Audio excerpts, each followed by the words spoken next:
Et bonjour à tout le monde, bonjour, bienvenue dans ce live. Je suis avec Nadège. Salut Nadège. Et on va parler ensemble de la reconversion professionnelle de Nadège. Elle va nous dire un petit peu quel est son parcours, comment est-ce qu'elle a organisé sa reconversion professionnelle jusqu'au métier d'hypnothérapeute et de naturopathe aujourd'hui. Elle va nous raconter un petit peu par quelles étapes est-ce qu'elle est passée, les grandes étapes, les grands conseils aussi qu'elle peut donner à des personnes qui auraient envie de se reconvertir. Donc, n'hésitez pas justement si vous voulez poser des questions à Nadège pendant ce live, allez lui poser. On pourra répondre à ça à l'issue du live. On pourra répondre à vos différentes questions. Et du coup, Nadège, avant de te passer la parole pour que tu nous racontes un petit peu voilà, d'où tu viens, quel est ton parcours et ce parcours de reconversion que tu as vécu, je vais me présenter en quelques instants. Donc, moi, je m'appelle Mathilde Paul. Je suis coach et consultante en bilan de compétences. J'ai créé Savannah Coaching il y a maintenant 2 ans et j'accompagne les personnes qui sont en transition de carrière, qui ont envie de changement dans leur vie professionnelle, à préparer cette prochaine étape, ce prochain chapitre professionnel pour eux grâce au coaching professionnel et grâce aussi au bilan de compétences. Et du coup, je suis super contente de t'accueillir ici, Nadège, pour qu'on parle, toi, de comment est-ce que tu as fait cette reconversion professionnelle. C'est un parcours qui peut inspirer d'autres personnes dans leur reconversion pro. Donc, écoute, je te donne la parole. Raconte-nous un petit peu d'où tu viens, comment ça s'est passé pour toi. Eh bien, merci Mathilde de me recevoir dans ce live aujourd'hui. Je suis très heureuse de pouvoir partager mon parcours. Donc du coup, moi, mon parcours, au départ, j'ai fait des études scientifiques en fait. Donc j'ai un doctorat en pharmacologie. Et puis à l'issue de ça, en fait, j'avais pas tellement envie de continuer dans la recherche fondamentale, donc j'ai cherché d'autres opportunités. Et puis j'ai eu l'opportunité de travailler dans la recherche clinique. Ça s'est fait assez naturellement, voilà, et j'y ai passé 17 ans, donc quand même un gros morceau de vie. Donc j'ai exercé pendant 5 ans comme chef de projet, ensuite j'ai évolué, j'ai fait 12 ans de management. J'ai vraiment appris énormément de choses, c'est un environnement extrêmement varié, je travaillais à l'international, je gérais des équipes entre 10 et 15 personnes. Voilà, les journées étaient bien remplies, c'est un environnement très réglementé, etc. Mais voilà, j'ai vraiment trouvé mon compte et ce qui me plaisait, c'était vraiment d'accompagner les personnes. Trop bien, OK, ouais, donc un parcours, en pharma plutôt Mmh. et tu as pas voulu faire, le cursus plutôt, clinique, mais tu as plutôt travaillé du coup, c'est de quel côté que tu as travaillé? Comment ça s'appelle tu Alors, je disais? travaillais dans la gestion de données cliniques, en fait. Gestion de données cliniques, OK, Ouais. trop bien et donc sur des postes de management aussi avec, Voilà, à gérer plusieurs équipes et à c'est un ça. moment donné, dans ce parcours-là, qui a duré plusieurs années, tu as eu envie de changement. Est-ce que tu peux nous expliquer, ce Ouais. moment-là? Bah, du coup, ce que j'aimais vraiment dans mon métier, c'était le lien avec les équipes, Ouais, l'autonomie dans mon poste également, le fait ouais. de ouais, j'avais au début quand j'ai commencé, j'avais pas mal d'autonomie. Et puis, ce que j'aimais aussi, c'était le suivi du développement des personnes. Mmh. Voilà, puis ce lien, cette communication. Puis petit à petit, alors c'est la vie normale d'une entreprise, hein, mais voilà, il y a eu des réorganisations, des Mmh. changements dans la façon de fonctionner. C'est un peu comme ce qu'on peut voir aussi au niveau administratif en France. Il y a des centralisations, des décentralisations, etc. Donc Mmh. voilà. Donc petit à petit, en fait, moi, ce que j'ai observé, c'est qu'il y a eu de plus en plus de centralisation. Et donc, en fait, moi, j'avais l'impression de OK, perdre en autonomie dans mon d'accord. job, en fait. Et puis, je passais de plus en plus de temps à faire des choses administratives, du reporting, des choses comme ça. Et Mmh. c'était pas ça qui me faisait vibrer, en fait. Et j'avais de moins en moins de temps pour m'occuper des gens, en fait. Donc, il y a un moment, Mmh. je me suis retrouvée effectivement en inadéquation par rapport à ce que je faisais au quotidien, en fait. D'accord. Et voilà. OK, donc des changements dans l'entreprise qui ont fait que la partie que tu aimais bien de ton métier, le management, l'accompagnement des personnes, tu avais moins de temps à y consacrer versus, du reporting et autres, Ouais, c'est suivi ça. de KPI, j'imagine et ça fait qu'est-ce que ça a fait du coup? Ça Bah, qu'est-ce du que coup, tu je m'y as retrouvais plus, j'étais frustrée, en fait, ouais, parce que c'était vraiment l'aspect, alors dans tous les métiers, hein, il y a des choses, mmh, administratives ou des choses qu'on aime moins faire, mais là, du coup, ouais, c'était ça qui occupait la majorité de ma journée et je me OK. disais que voilà, puis en plus, le fait que ce soit centralisé, il y avait des décisions qui étaient prises pour les collaborateurs, Mmh, qui étaient pas forcément en accord avec ce que moi j'aurais voulu faire, en d'accord. fait, et ça, c'était très frustrant également, quoi. OK, donc de la frustration dans cette entreprise, de voir des décisions qui allaient pas forcément dans le sens que tu voulais toi Voilà, et de r constater ça, de voir ça, de ressentir aussi que ça ne t'allait pas, c'était pas aligné avec qui tu étais. ouais, c'est ça. Qu'est-ce que tu as fait du coup ensuite, une fois que tu as réalisé ça? Bah, du coup, au départ, j'ai commencé en fait, j'ai essayé de faire changer, évoluer les choses, mais Mmh. ça marche pas. OK, Donc j'ai fini c'est par me rendre épuisant. compte, ouais, c'est épuisant et puis Ouais, c'est enfin voilà, c'est des stratégies d'entreprise après qui se respectent, hein. ouais, C'est juste qu'à un ouais. moment, moi, je me retrouvais plus là-dedans. Donc effectivement, quand j'ai réalisé que, bah, soit j'acceptais, soit je partais, Mmh. j'ai commencé à postuler en fait, dans d'autres entreprises, hein, mais du coup dans le même secteur. Et en fait, bah, j'avais un super bon CV, donc Mmh j'ai mh. à chaque fois que j'envoyais un CV ou presque, j'avais un entretien Trop bien. et puis ça marchait jamais derrière en fait. Parce que Ça marchait pas derrière les entretiens? non, non, parce qu'en OK. fait, je me suis rendu compte que je m'auto-sabotais en fait. OK, OK. Donc tu allais aux entretiens en t'auto-sabotant, en fait, c'est ça? Ouais, c'est ça, parce qu'en fait, il y avait OK. toujours quelque chose, soit j'étais pas hyper convaincue du poste, Mmh. au départ, j'étais pas voilà, donc ça se ressent durant un entretien, ce genre Ouais, de ouais, choses.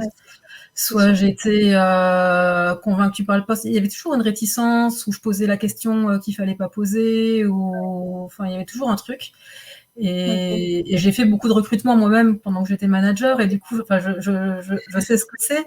Quand quelqu'un est pas hyper motivé, hyper, à fond dans son truc, bah, ça se ressent et forcément face à un autre candidat qui lui va être, Ouais. vraiment, hyper dedans là, je ça fait pas la différence, quoi. Donc, je OK. m'en suis pas rendu compte tout de suite, je m'en suis rendu Ouais. compte après, en fait. D'accord, OK. Donc sur le moment, tu y allais, tu disais: «Bon, bah, là, ça a l'air cool ce métier-là». Tu avais envie d'y aller derrière à ces postes sur lesquels tu Bah, postulais? ça dépendait, parfois oui, Ça parfois dépendait. moins. OK. Comme dit, il y avait toujours une petite réticence, mais en même temps, j'avais envie de changer, OK. donc voilà. Et puis c'est après coup, en fait, après l'entretien où je me disais: «Mais pourquoi j'ai dit ça? Pourquoi j'ai fait ça? Pourquoi j'ai réagi comme ça?» ou alors carrément le poste, enfin je savais que voilà, j'y allais, mais en fait, un peu à contre-cœur parce que le poste, sur lequel je postulais était pas forcément, exactement ce que je recherchais, quoi. D'accord, OK, donc je trouve ça assez intéressant que tu aies cette lecture-là après coup, tu vois? De Ouais, se dire, «Ça n'allait pas dans mon entreprise, donc je postule ailleurs», ouais, sur des postes qui, bah, me plaisent et en même temps parfois qu'à moitié et donc j'y vais, mais j'en ai pas vraiment envie et ça se ressent pendant les entretiens et donc je m'auto-sabote, c'est ça. pour pas trouver au final, c'est ça? C'est quoi la finalité? Pas trouver Au de final, du coup, j'ai pas trouvé, de ce qui j'ai alors ma crainte, c'était de retrouver finalement la même chose ailleurs, en fait, hein, donc ouais, ouais. voilà. Donc et ça, je savais pas comment, enfin, je pouvais pas c'était pas quelque chose qui s'évalue en entretien, Oui. donc Mmh. et du coup, bah, j'ai finalement, retrouvé un certain confort à accepter la situation, dans mon entreprise et puis à continuer, comme D'accord. comme c'était, quoi, voilà. Donc j'ai OK. continué quelques mois et après, en fait, je suis tombée malade et Mmh. donc j'ai été en arrêt pendant un certain temps et là, du coup, ça a été un moment où vraiment j'ai pu, bah, prendre du recul par rapport à mon job et Mmh. me poser des questions, en fait, sur Mmh. moi, sur ce que je voulais faire, D'accord. et cetera. C'est vraiment un temps où j'ai pu ouais, c'est un moment hors du temps, en fait, où OK. j'ai pu me poser ces questions-là. OK et qu'est-ce qui t'a aidé justement à faire ce travail d'introspection, et te poser ces bonnes questions pour toi et trouver ce que tu voulais faire? Alors, bah, j'ai commencé moi à y réfléchir, à me dire que, bah, en fait, ouais, cette histoire de travail, ça revenait quand même, de façon Ouais. récurrente, mais je voyais pas quoi faire et comment je voyais pas d'issue, en fait et je suis tombée sur une annonce, en fait, d'un coach professionnel Mmh mh. et bah, du coup, je l'ai contacté Ouais. et ça a été une révélation, en fait. On a travaillé du coup sur, parce que j'enviais, en fait, ces gens. Alors la reconversion professionnelle, pour moi, c'était quelque chose qui me semblait complètement inenvisageable parce D'accord, que OK. j'avais Tu es partie en besoin te disant: «Non». ah non, non, parce qu'en fait, alors je pensais, oui, postuler ailleurs, peut-être sur, Ouais. faire des passerelles ou des choses comme ça, mais alors une reconversion, j'avais besoin de sécurité financière, j'avais, des craintes. Je me disais, je voyais pas comment concilier mon job et une formation. Ça, c'était quelque chose. Ouais, ouais. J'enviais les gens qui faisaient ça. Pour moi, c'était waouh, voilà. Et puis l'autre chose, c'est que du coup, je m'imaginais pas du tout faire ça, quoi.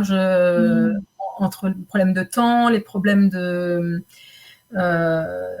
finances, puis j'ai envie aussi ces gens qui avaient une passion. Je me disais, voilà, les gens qui se reconvertissent, c'est qu'ils ont une passion. Et moi, j'avais l'impression de ne pas avoir quelque chose qui me passionne. D'accord. Et en fait, du coup, j'ai travaillé avec ce coach professionnel et on a travaillé sur le plaisir. Ok. Et alors parce que j'avais déjà fait différentes choses, des tests de personnalité, des trucs comme ça. Voilà, bon, ça m'a permis de mieux me connaître, mais au final, ça me donnait pas de clés pour avancer. Enfin, pas les clés que je cherchais en tout cas. Et là, du coup, on a travaillé sur le plaisir, et ça, c'était une révélation, effectivement. D'accord. Donc, tu es arrivée avec dans cet accompagnement avec ce coach professionnel, avec j'ai envie d'utiliser le mot frein, quelques freins, quoi, hein, à se dire Ouais, c'est ça.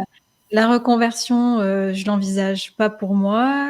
Faire une formation, ça va être difficile parce que j'ai un emploi à plein temps. Voilà.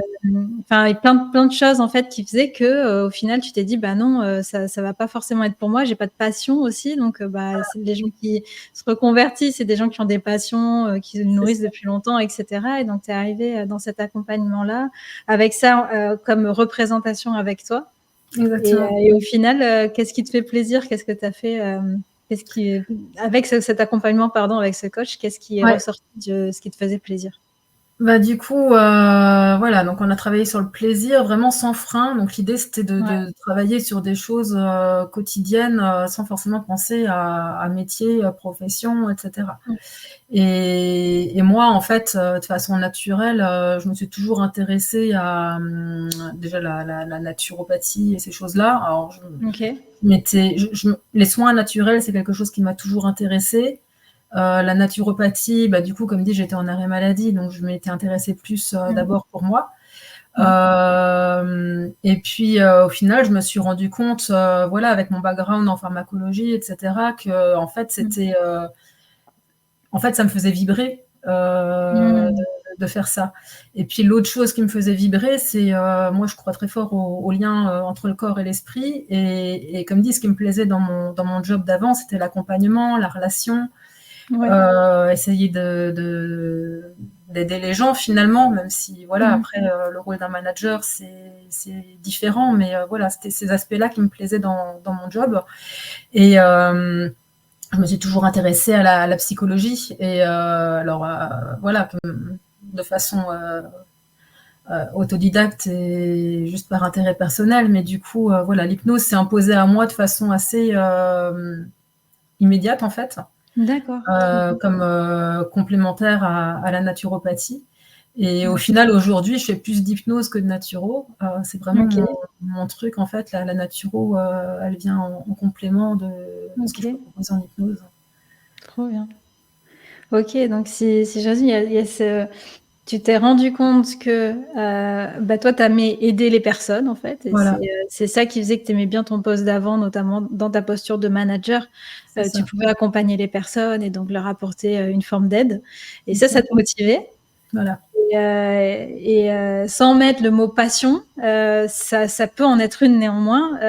Tu avais cet attrait pour la naturopathie, tu t'étais déjà documenté dessus, puis au final, une passion, c'est quoi? C'est quelque chose qui nous intéresse et avec lequel on passe du temps, sur lequel on passe du temps, qui fait que on développe un lien en particulier avec une thématique, et puis on commence à avoir des références, des connaissances et de l'expérience aussi sur cette thématique-là. Et donc, tu as déjà identifié ça. Et l'hypnothérapie, comment c'est arrivé dans ce schéma-là, dans cette réalisation-là? Comment tu as su que c'était ça? Oh, là, je saurais pas l'expliquer en fait, mais j'ai toujours eu une espèce de fascination pour l'hypnose sans forcément l'avoir expérimenté avant moi-même. En fait, je me suis. Alors du coup, j'ai fait des séances d'hypnothérapie avant de me lancer vraiment dans les formations, histoire de me rendre compte réellement. Mais ça, c'est un truc. Déjà gamine, en fait, je voulais me faire hypnotiser, mais je savais pas pourquoi, en fait. OK. OK. Mmh. Une espèce de fascination, en même temps, il y a une espèce d'image un peu sulfureuse autour de ça. À un Ouais, moment, je me disais: «Jamais de la vie ça marchera sur moi», enfin voilà. ouais, Et puis, du coup, j'ai commencé à me renseigner, plus là-dessus et comme dit, je crois beaucoup à ce lien corps-esprit et du coup, ouais. pour moi, la naturopathie, elle peut pas se pratiquer si on n'aborde pas, enfin, la naturopathie, c'est vraiment une approche globale, holistique de prise Mmh. en charge de la personne et du coup, si on s'occupe que du corps et pas de l'esprit, ça marche pas et du coup, ben, j'avais besoin d'outils, en fait, pour ça. Mmh. Et au final, c'est vraiment ça qui m'intéresse le plus aujourd'hui. Parce que ouais, alors dans mes études, j'avais fait un peu de neurosciences aussi, donc voilà, j'ai l'aspect scientifique aussi du fonctionnement Mmh du mh. cerveau, de ce qu'on est en capacité de faire, ou pas, comment, de ce que ça peut déclencher, enfin voilà, donc tout ça, c'est assez fascinant parce qu'on connaît pas encore forcément tout non plus et Ouais. c'est des choses qu'on découvre à l'heure actuelle et ça me passionne pour le coup. Cool, OK, d'accord, donc et ça, c'est en lien avec, en plus, un métier que tu as fait pendant des années Ouais, et que tu connais bien et du coup, tu avais aussi des compétences et des connaissances, transférables vers ce nouveau métier-là. tout à OK, fait. trop bien et quand tu réalises ça, du coup, tu es toujours en arrêt maladie? Tu as repris le boulot? Alors, je suis toujours en arrêt quand je le réalise et je me dis qu'en fait, c'est ça. Il y a un moment, ça s'impose Ouais, à moi comme une évidence ouais. et puis, bah, après, je me dis: «Mince, mais OK, ça s'impose à moi, mais comment je vais faire, quoi?» OK et du coup, tu te dis: «Comment je vais faire?» Tu as fait quoi? Par quoi tu as commencé? Bah, du coup, le coach m'a aussi, OK, aiguillée, aidée. OK. Voilà, en me disant que, bah, forcément, il accompagnait, plein de personnes, donc il connaissait un petit Mmh. peu, les moyens de faire des reconversions comme ça, donc petit à petit, il m'a tous les freins que j'avais là, il m'a aidé à les lever, et du coup, bah, Ouais, quand j'ai repris le travail, j'ai demandé un temps partiel, en fait, d'accord. donc j'ai travaillé à temps partiel. Donc j'ai pu commencer à me former, avec ce temps partiel. Ensuite, voilà, par rapport à la sécurité financière, je me suis aussi Mmh. rendu compte qu'il y avait des dispositifs aujourd'hui quand même d'État qui permettent, bah, de quitter, son job, tout en ayant, des indemnités ou des choses comme Mmh. ça, Mmh mh. qui permettent en fait, bah, de faire les choses, sans tout lâcher du jour au lendemain, enfin au niveau financier en tout cas. Ouais, ouais, trop Après, bien. je m'étais posé la question, voilà, la grosse question que j'avais, c'était: «Est-ce que je commence mon activité tout en travaillant ou est-ce que je lâche tout Mmh. d'un coup et je fais?» Donc ça m'a turlupiné un certain temps. Donc j'ai mis 3 ans quand même à me former, hein. D'accord. Oui, Voilà, c'est je long travaillais, la formation est longue. pardon? Pardon, la formation est longue, c'est ça, en naturopathie? Ouais, c'est assez long et puis, bah, du coup, comme je travaillais à côté, donc je travaillais, les soirs, les week-ends, Mmh. les vacances, Mmh mh. et en fait, ça me pesait pas parce que comme ça me plaisait, parce que c'est un truc qui me semblait inimaginable également en me disant: «Mais, ouais, à un moment, faut se reposer, quoi». Mmh. Mais, en fait, comme je faisais quelque chose qui m'animait, qui me plaisait réellement, je travaillais, j'avais pas l'impression de travailler, en fait. OK, OK, c'est du plaisir. C'est ça.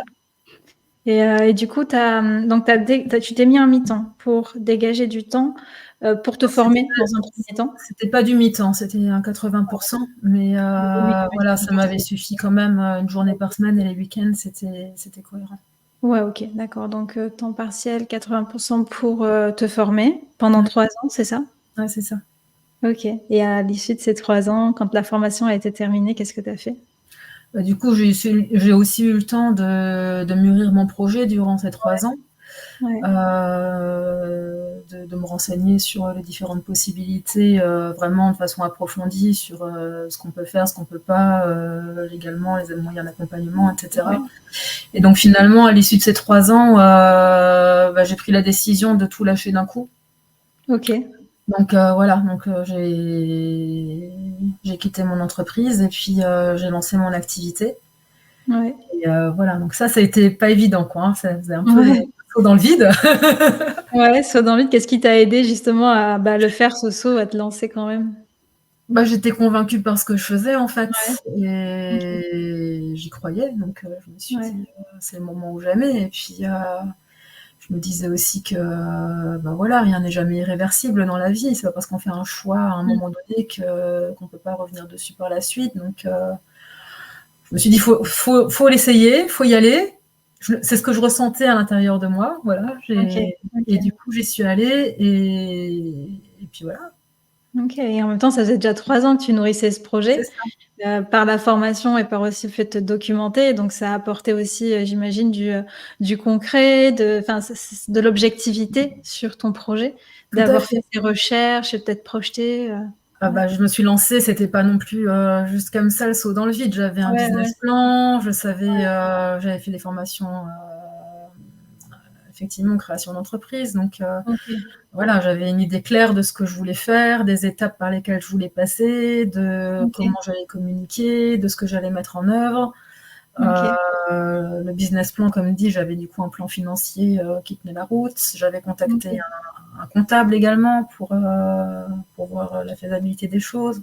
Mmh. Voilà, c'était ficelé, quoi.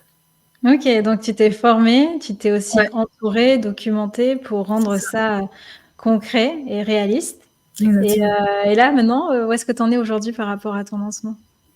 Bah, du coup, je suis très contente, en fait, Ouais, d'avoir, pu démarrer mon activité. Donc là, ouais, aujourd'hui, bah, j'ai mon cabinet ouais. et je reçois donc des gens en cabinet. Je fais aussi des visioconsultations. OK. Tu es Heu, basée où? alors je suis à côté de Strasbourg, dans un village qui s'appelle Trüchtersheim. OK. Ça marche. C'est une Donc quinzaine de kilomètres de Strasbourg. OK, OK. Donc en consultation individuelle, tu dis, Voilà, dans ton cabinet? c'est ça. OK, Et du coup, je fais des téléconsultations aussi, donc là, partout en d'accord. France.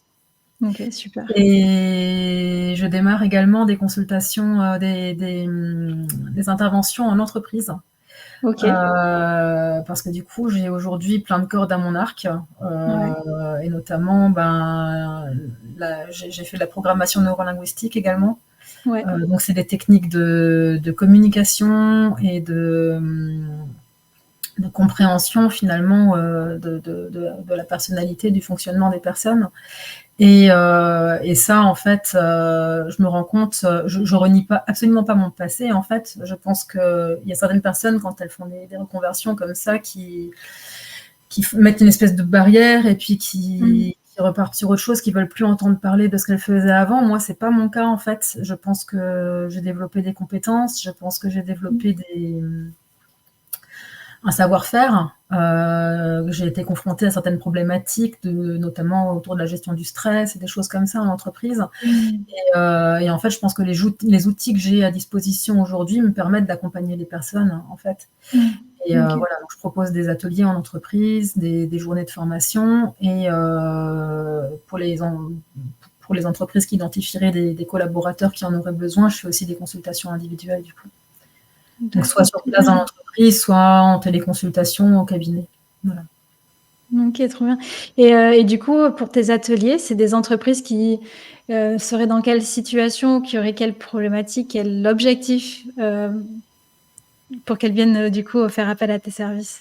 Donc je suis vraiment orientée autour des thématiques de gestion du stress, Ouais, et des émotions, parce que les émotions, c'est OK. quelque chose dont on parle très peu en entreprise.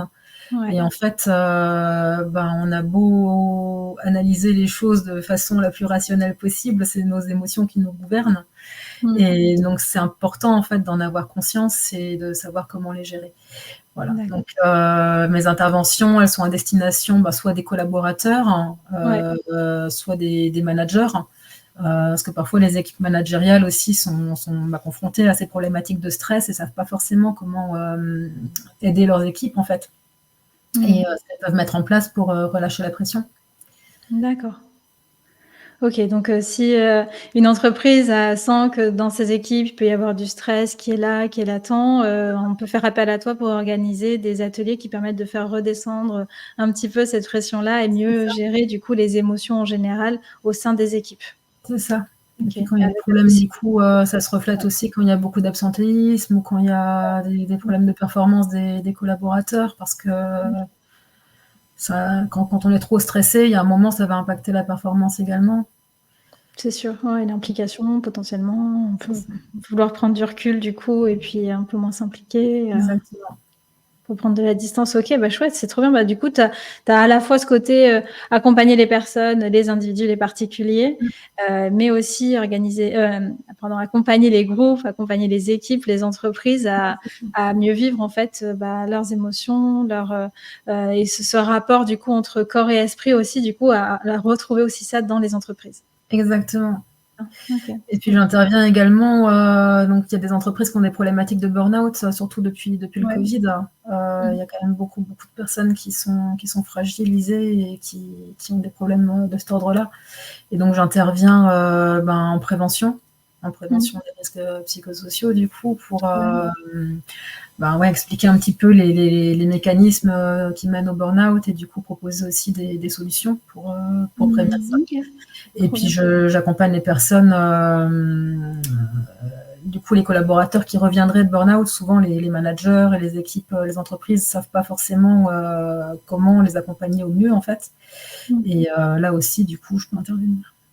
Trop bien. OK, ouais, c'est des moments super importants aussi, justement quand on a vécu quelque chose de difficile, de revenir en entreprise, être Ouais, accompagné à ce moment-là, ça peut vraiment, faciliter, rendre doux, le retour au travail. c'est ça. Et puis c'est gagnant pour le collaborateur et c'est gagnant pour l'entreprise également parce que voilà, c'est dans l'intérêt de Mmh. tout le monde que les choses se passent bien.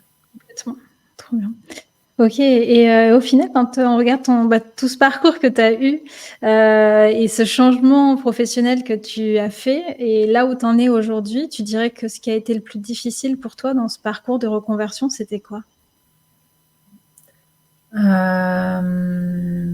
Le plus difficile, ça a été de trouver ce qui m'animait en fait Mmh. et de trouver, la personne qui pouvait m'accompagner, à ça. De me OK. rendre compte que j'avais besoin d'aide en fait, que je pouvais pas Mmh. le trouver seule et que j'avais besoin d'être accompagnée. Mmh. OK, donc ouais, avoir quelqu'un qui pouvait se mettre en position un peu miroir, pour te Mmh, renvoyer, bah, justement t'aider en tout cas à faire émerger, ce qui te donnait vraiment du plaisir au quotidien et qui pouvait être exactement, au centre de ton projet professionnel après. OK, exactement. bien. OK, ouais, je comprends et du coup, toi, quel conseil tu donnerais à quelqu'un qui a envie de se reconvertir aussi, qui est peut-être dans la situation dans laquelle tu étais il y a quelques années avant de te lancer à ton compte et de prendre cette décision justement de changement? Bah, du coup, de pas hésiter à se faire accompagner, et Ouais. de chercher des personnes, qui sont ouais, il y a des coachs professionnels ou faire un bilan de compétences ou faire, voilà, tout ce qui peut aider pour se rendre compte de ses forces et Ouais, se rendre compte aussi comme dit, de ce qui nous anime, en fait et de ce OK. vers quoi on veut aller. De pas se laisser enfermer, c'est pas parce qu'on a fait quelque chose toute sa vie ou qu'on a commencé, les choses d'une certaine façon qu'on peut pas changer, en fait. Et c'est Mmh. vrai que quand on est dans un système, c'est compliqué de le voir, mais Mmh. le fait de se faire accompagner, ça permet de sortir de ce système un petit peu, d'avoir un regard extérieur justement et Mmh. du coup de voir les choses sous un angle différent. Mmh.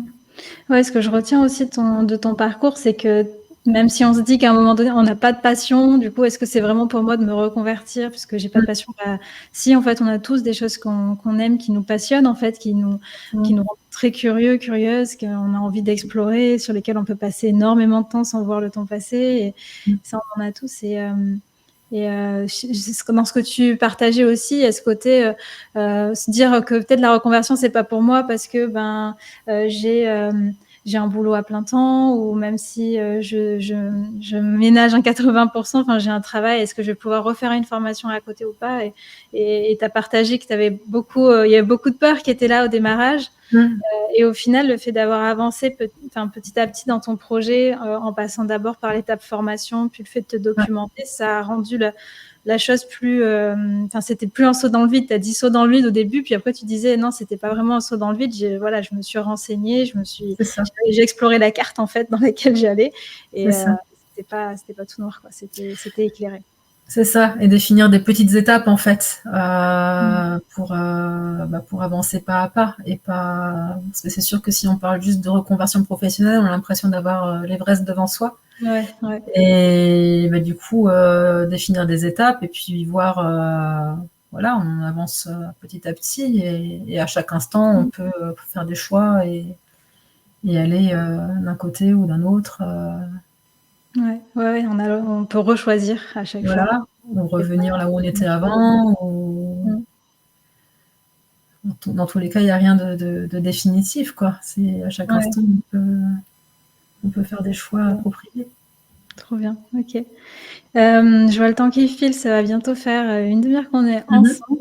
Je renouvelle, pour les personnes qui nous regardent en live ou en replay, n'hésitez pas à poser des questions pour, prendre le temps avec Nadège de vous répondre, à l'issue du live et du coup, comment est-ce qu'on peut enfin déjà merci d'avoir partagé, tout ton parcours et d'avoir partagé aussi ces conseils-là, enfin, je trouve que ouais, ce que je retiens, c'est de ce que tu as partagé, c'est ce côté, voilà, on peut avoir plein de questions, plein de freins en amont et néanmoins avancer, se faire accompagner aussi pour avoir quelqu'un qui est un peu en position méta, qui peut avoir du recul sur nous aider à nous poser les bonnes questions. Bah, au Mmh. final, ça démystifie, ce grand mot qu'est la reconversion et petit pas par petit pas, étape par étape, en fait, ça rend la chose possible. Exactement. Bah, merci en tout cas d'avoir partagé ça et du coup, aujourd'hui, si jamais on veut entrer en contact avec toi, sur quel réseau est-ce qu'on peut te suivre? Est-ce que tu peux nous dire un petit peu comment est-ce qu'on peut avoir, des nouvelles de ce que tu fais et des services que tu proposes?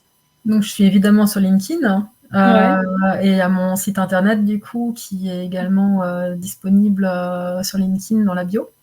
trop bien, Donc c'est nadège-lemarcamerer.fr trop et bien. je suis sur les autres réseaux sociaux également, Facebook, Instagram, voilà. OK. OK, bah, ouais, je vais te suivre aussi sur Insta du coup, je t'ai pas encore. Trop bien. OK. Est-ce que tu veux rajouter quelque chose avant qu'on termine ce live? Est-ce qu'il y a quelque chose que tu voudrais, partager, en plus? Bah, de se fier à son intuition en fait et Ouais? je pense que voilà, pour les personnes qui auraient des doutes, de se renseigner, d'y aller et puis, de se fier, à son intuition. Je pense que c'est un bon indicateur, un bon gouvernail en fait. Très bien. OK, très bien. Voilà, Donc, se faire accompagner potentiellement pour, c'est ça. trouver, quel est son gouvernail à soi. Bah, écoute, merci beaucoup Nadège. Je te dis du coup à très vite, et puis Merci à encore une toi. fois, on répond à vos questions en commentaire, à l'issue du live, pour, des personnes qui, poseront des questions, même en replay, hésitez pas, on continuera de regarder, les commentaires qui sont posés dans les prochains jours. Du coup, je dis au revoir à tout le monde. Au revoir Nadège, merci d'avoir participé à ce live là et à très Merci vite. à toi. Merci. Au revoir. Au revoir.